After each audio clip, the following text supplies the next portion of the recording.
We know that throughout your career, and certainly in the context of a job search, we're going to have to ask people for help.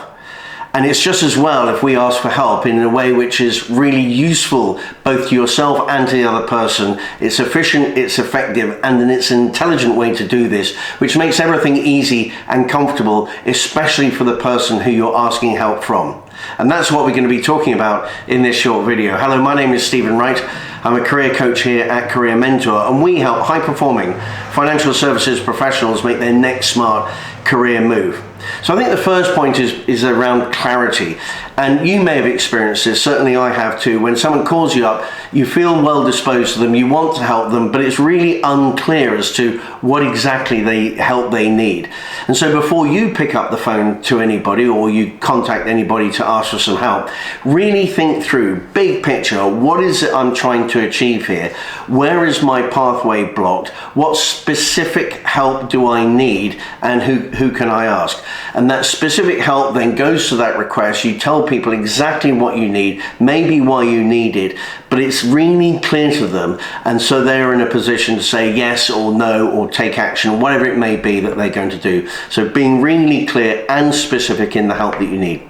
Second point is that we want to ask people who can help. So there's no point in asking people if it's outside their remit or beyond their reach. We want to put people in a position who've got the connections or the knowledge or the agency and power to help us out, and we only ask that request or give that request to those people who are in a position to help.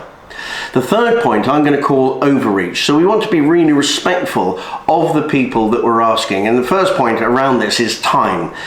We want to be really time efficient with the person who we're asking for that help from. So if we're going to meet them, then obviously we want to be bang, spot on, punctual. We want to use that timely meeting in a way where we're going to be able to be really crisp and clean in our conversation and extract the value from them so that we're respectful of that person's time. By the same token, if you're going to do an online Zoom call, then make sure that you've got yourself completely well set up before the call happens. No last minute updating your software, getting the lighting sorted out and so on. You're ready to go well before you then click go on the Zoom connection or the Teams connection, whatever it may be. The other point here in overreach is that you want to not put people in an awkward or difficult situation. So it might be fine for you to ask somebody to introduce them to their colleagues or their former colleagues or perhaps a client or whatever it may be, but maybe an introduction to the CEO or the chairman might be an overstretch. So don't put people into tricky situations, I suppose is what I'm saying there.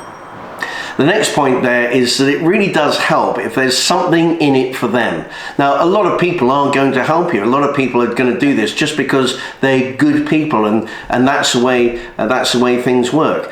But it also helps if there is some sense of reciprocation. It might be that they get some reciprocation by introducing really good new people into their business or help out a friend who's dealing with a problem. But whatever it may be, thinking through how you can be useful and helpful to them and saying that out loud. Look, I thank you so much for all your help. Don't hesitate to ask if there's some way that I can be really helpful for you. Please just let me know and I'd be delighted to do that. So something in it for them. Number 5, and I think this is especially true in a job search, is that we want to have a really strong sense of the value that you have to offer. We want to have a lot of conviction and congruency that we really can add a lot of value to the right job and to the right business. And coming over with that strength of confidence is really going to help you, rather than being kind of shy and timid in your communication and not going beyond confidence. We want to be in a position where we're strong, we're congruent, and we're very certain about the value that you can offer. Next point is keep going. A lot of people are going to say yes and then not do anything. Some people will say yes and do something, but you may not get help from everybody. But we do know for an absolute fact that someone can help and someone will help. So it's just a question of perseverance to keep going until you find the person who is prepared to help and who can help you unlock that door to help you, allow you to go forward on your path. And then the final point, number 7, is gratitude and thank yous. Really important in the call or in the messaging that you're doing with somebody that you're asking for help. You really very clearly express your gratitude for the time that they've given you and for the help that they're giving you. And then let's say that they've introduced you to somebody. Well, once you've made contact with that person, or perhaps you've had a meeting with that person, then circling back and saying, hey, listen, I just wanted to thank you again. I met with so-and-so. We had a really great conversation. So I'm really grateful to you for effecting that conversation, for that introduction. And then, of course, at the end of your job search, when you have got the job that you wanted, then going back to everybody, perhaps for their third or even fourth time, saying, thank you again, I got this job, it's here at this place doing this particular thing, and I just wanted to say that it was really kind of you and helpful of you to help me on that journey, so I'm really grateful. So there we go, all those points we have there. I'll be putting the blog that I wrote about this in the comments below. If you're watching this on LinkedIn, then please do give me a like and a thumbs up. That really does help with the algorithms. And if we're not connected on LinkedIn, then please do send me a connection request. It'll be great to get connected.